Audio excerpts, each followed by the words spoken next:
Good morning, class 6. Now, this is the chapter number 11 in the geography, and this is the second part. Okay, fine. Now, let we start again. System and the administration.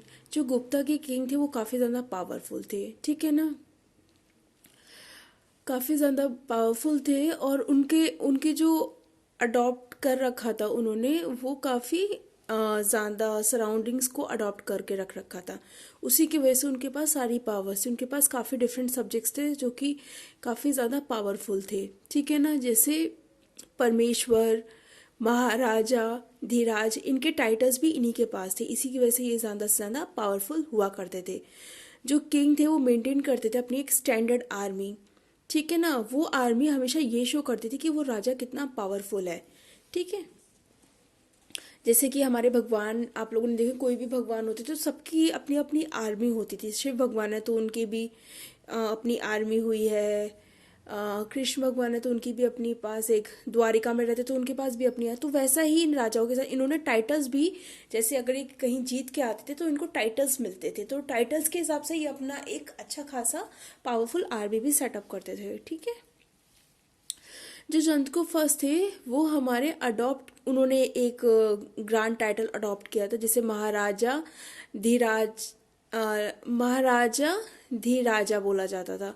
जो गुप्ता थे उन्होंने अपना empire 3 parts में divide करके रख रखा था, provision, districts और विलेजेस। जो गुप्ता थे वो रूल करते थे हमारे, काफ़ी ज़्यादा उनके पास पावर होती थी, रिस्पॉन्सिबिलिटीज़ होती थी।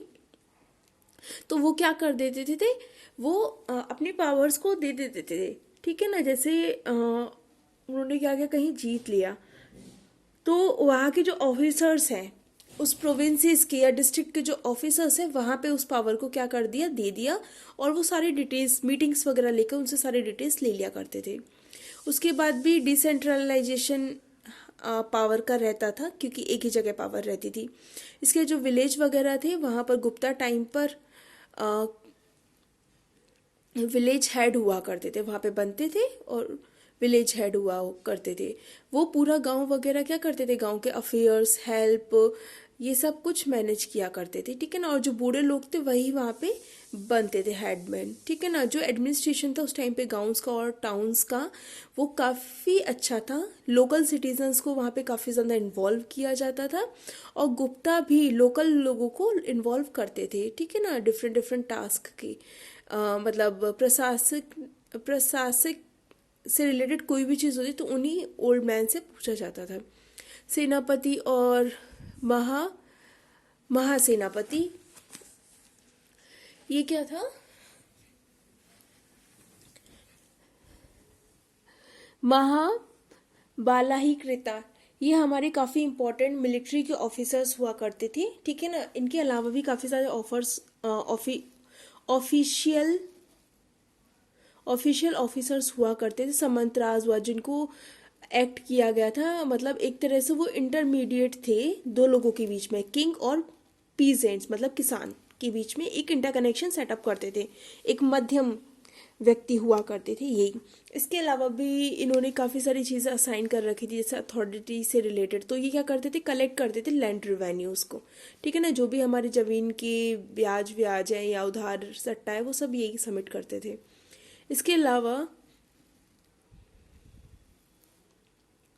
ये क्या करते थे, ये सोल्जर्स हुआ करते थे। सोल्जर्स, उनकी आर्मी, उनके हॉर्सेस, उनको लड़ने के लिए कितने इक्विपमेंट की ज़रूरत है, तो वो सारी चीज़ें भी मेंटेन हुआ करती। इसके अलावा भी डिफरेंट डिफरेंट पोस्ट है हमारी, जो हेरिडिटी पोस्ट हुआ करती थी, ठीक है ना। जैसे हमारे पोइट हैं हैरी सेना, तो ये हमारे काफ़ी महाधन नायक हुआ करते थे। एक चीफ जुडिशियल ऑफिसर भी हुआ करते थे, ठीक है ना, क्योंकि इनके फादर भी हुआ करते थे, हेरिडिटिकली ये भी वहाँ के ऑफिसर्स में आ गए, ठीक है ना। और जो ऑफिसर्स हुआ करते थे वो एक जना अपॉइंट करता था सारे को,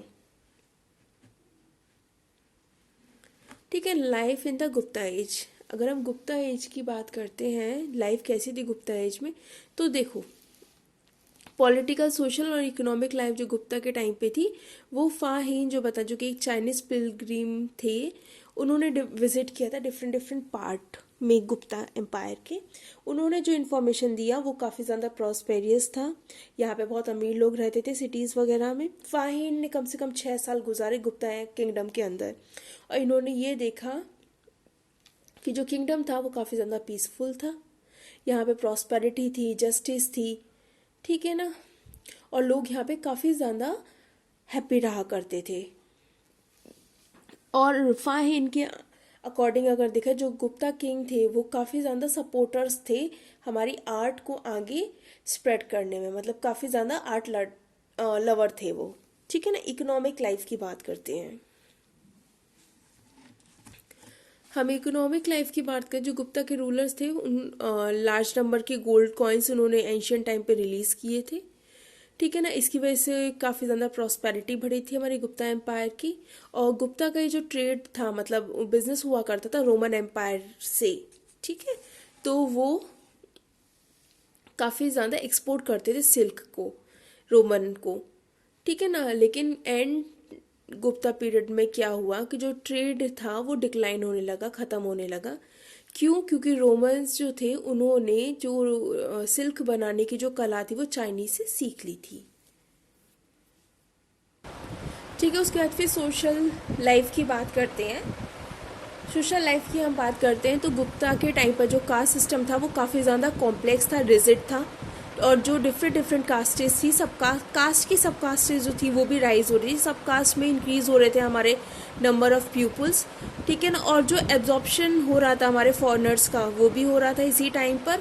और जो हमारे मतलब फॉरेनर्स आ रहे थे हमारी कास्ट में ही आके इन्वॉल्व हो रहे थे, ठीक है ना। और जो ट्राइब्स थे वो हमारी इंडियन सोसाइटी में इन्वॉल्व हो रहे थे।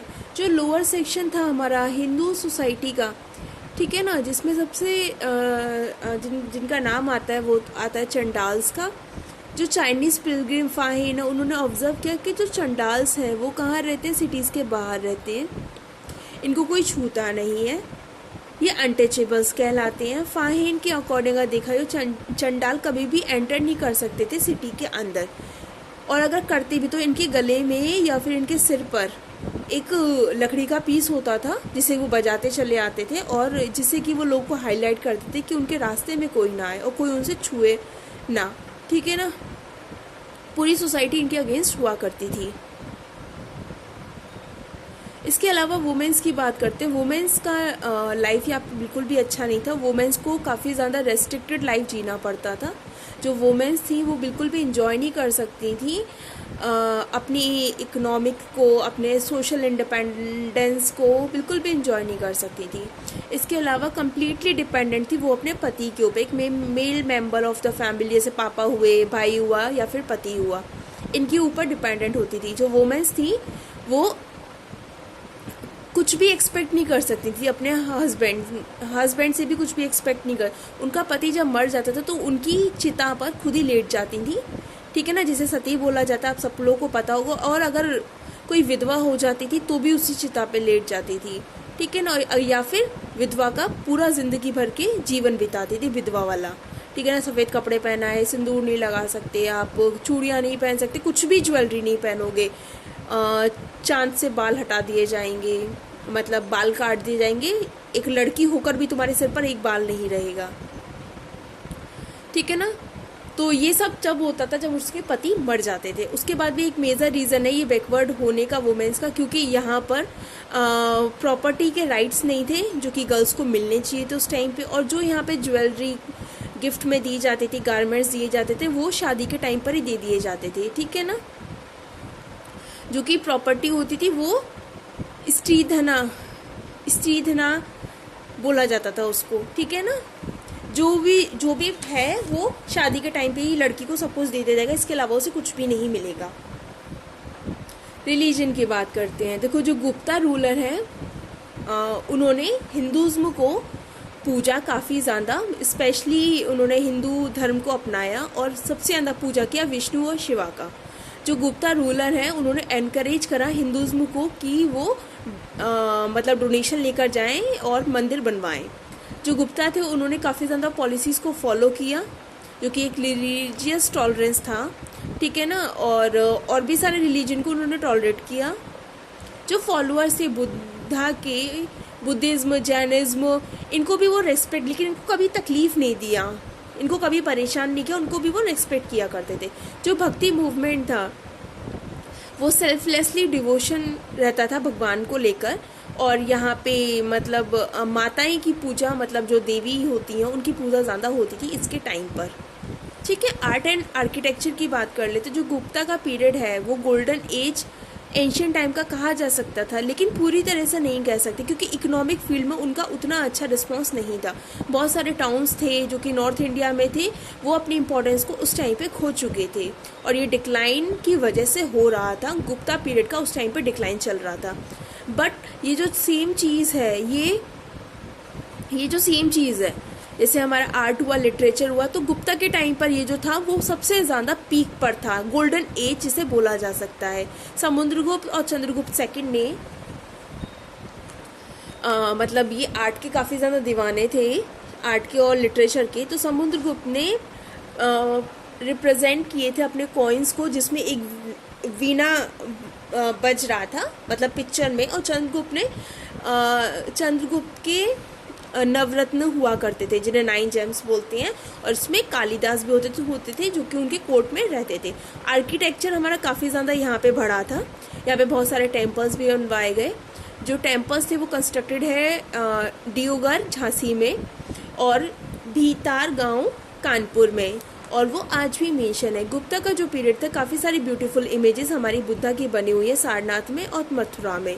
इसके अलावा मोर देन 2 मीटर हाइट की हमारे ब्रॉन्ज की इमेजेस बनी हुई हैं बुद्धा की, और ये सब गुप्ता के पीरियड पे ही काम हुआ था, बुद्धा का जितना भी काम हुआ था। इसके अलावा हमारे ग्रेट स्पेसिमेन जो बुद्धिज्म आर्ट है वो भी हमारा गुप्ता की पीरियड में ही काम हुआ था, बुद्धिज्म आर्ट से रिलेटेड। इसके अलावा हमारे अजंता पेंटिंग भी यहाँ पे काफ़ी ज़्यादा प्रचलन में थी। इसके अलावा हमारी और भी पेंटिंग्स आई, ठीक है ना, जिनमें डिफरेंट इवेंट्स कराए गए जो कि लाइफ से रिलेटेड है बुद्धा की। इसके अलावा भी पेंटिंग्स हमारी और भी हैं जो कि नेचुरल ब्यूटी को शो करती हैं, और काफ़ी ज़्यादा यहाँ पे ब्रिलियंस थे कलर्स के, जो कि कलर्स कभी फेडेड नहीं होते थे। 14 सेंचुरी के बाद भी वो कलर एज इट इज़ रहा करते थे, तो आप समझ सकते हैं कि कितना अच्छा इम्पैक्ट रहता था उन चीज़ों का। जो क्राफ्टमैन थे, ठीक है ना, गुप्ता पीरियड के टाइम पर उनका काम सबसे ज़्यादा अच्छा चलता था। क्राफ्टमैनशिप, जो ब्रॉन्ज की चीज़ें बनाई जाती थी वो काम उनका काफ़ी अच्छा रहता था। आयरन की चीज़ें बनाई थी वो भी काम उनका काफ़ी अच्छा। बहुत सारी इमेजेस बनाई जाती थी बुद्धा से रिलेटेड, ठीक है ना, वो भी गुप्ता पीरियड के टाइम पर ही हुआ करता था। इसके अलावा जो आयरन वर्कर्स हुआ करते थे, जो कि बेस्ट एग्जाम्पल है हमारे आयरन पिलर पे काम करने का, और ये जो आयरन पिलर है वो हमारा कुतुब मीनार के पास बना हुआ है दिल्ली में।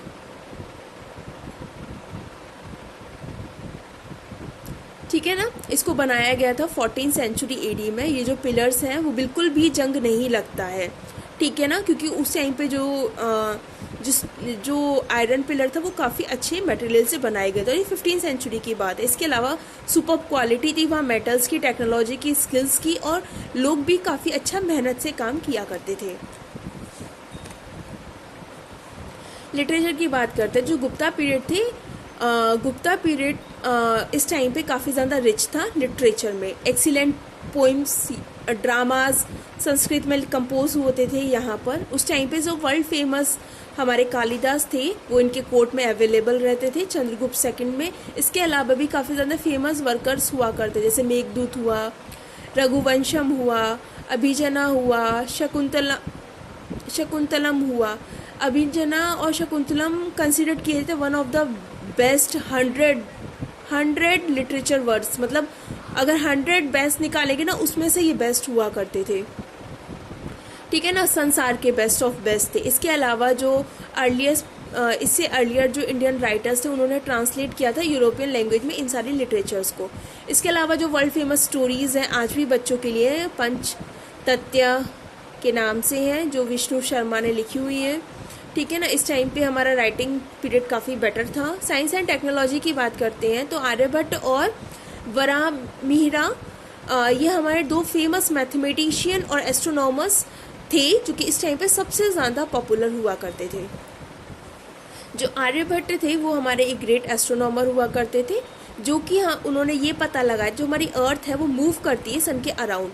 इसके अलावा जो स्टेटमेंट और भी काफ़ी, जैसे अर्थ है वो अपनी एक्सिस पे मूव करती है, ये जो था काफ़ी यूनिक डिस्कवरी थी हमारी अर्थ को रिलेटेड। इन्होंने मैथमेटिशियन कैलकुलेशन से सारी चीज़ें डिफाइन कर दी गई थी। इसके अलावा इन्होंने डिस्कवर किया था causes of the lunar and the solar Eclipse, किस वजह से होता है। इसके अलावा इन्होंने कैलकुलेट किया था पोजिशंस ऑफ द प्लैनेट की कितनी कितनी पोजिशन पे कितने कितने किलोमीटर डिस्टेंस पर वो प्लैनेट्स आपके अवेलेबल हैं। इसके अलावा इन्होंने मैथ्स पे और एस्ट्रोनॉमी पर बुक लिखी जिसको आर्यभट्टम बोलते हैं। इसके अलावा जो मैथमेटिशियन और आर्यभट्टम थे, इन्होंने डेसिमल सिस्टम पे काफ़ी कुछ लिखा है। जो कंसेप्ट है हमारा ज़ीरो वो यहीं से इंट्रोड्यूस हुआ है, आर्यभट्ट के साथ ही रिलीज़ हुआ। जो वराह मीरा था उन्होंने, वो एक दूसरे एस्ट्रोनॉमर हैं जिन्होंने बृहत संहिता लिखी हुई है। इसके अलावा जो मून है वो रिवॉल्व करता है हमारी सन अर्थ के चारों तरफ, और जो अर्थ है वो हमारी सन के चारों तरफ रिवॉल्व करती है। इसके अलावा हमारे एक्सीलेंट अचीवमेंट्स रहे आर्ट में, आर्किटेक्चर में, साइंस में, मैथमेटिशियन में, गुप्ता के पीरियड में। इसकी वजह से इसे आज भी गोल्डन एज बोला जाता है, एंशियंट टाइम का। फाइनली आपका चैप्टर ख़त्म हो चुका है। किसी को कोई भी प्रॉब्लम है तो मुझसे पूछ सकते हैं। Bye bye.